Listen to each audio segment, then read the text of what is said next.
तुम जवानी में रंगीन हो गई हो, जवानों के लिए मशीन हो गई हो। परमाणु बम कहाँ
पे हमरा आगे बढ़ला के लागत बाबू बड़ी डर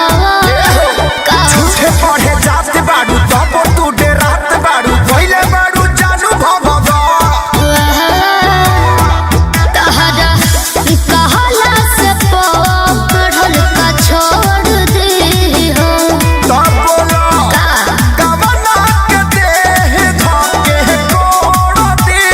हो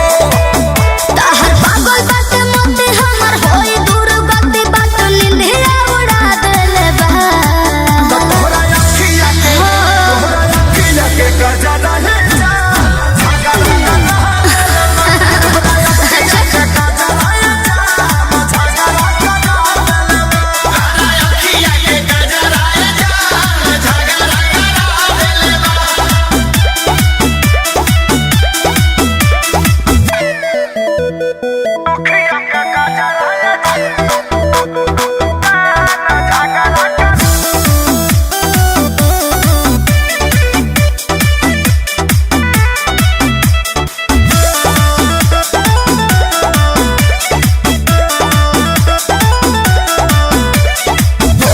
सपोर्ट खाती मारी हो ढलाली हल्ला करे कानमा के बहाली अरे हो बोल कहिया ने झगड़ा के टाली रहिया चलत में लागलू अमर पाली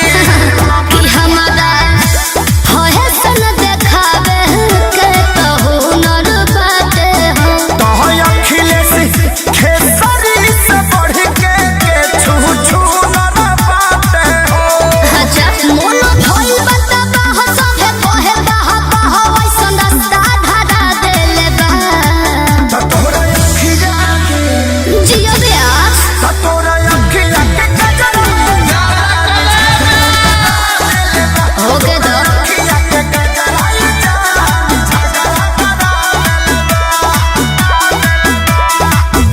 संजय विवेक जिला झुराइल महंगा पड़ जाइए बाबी।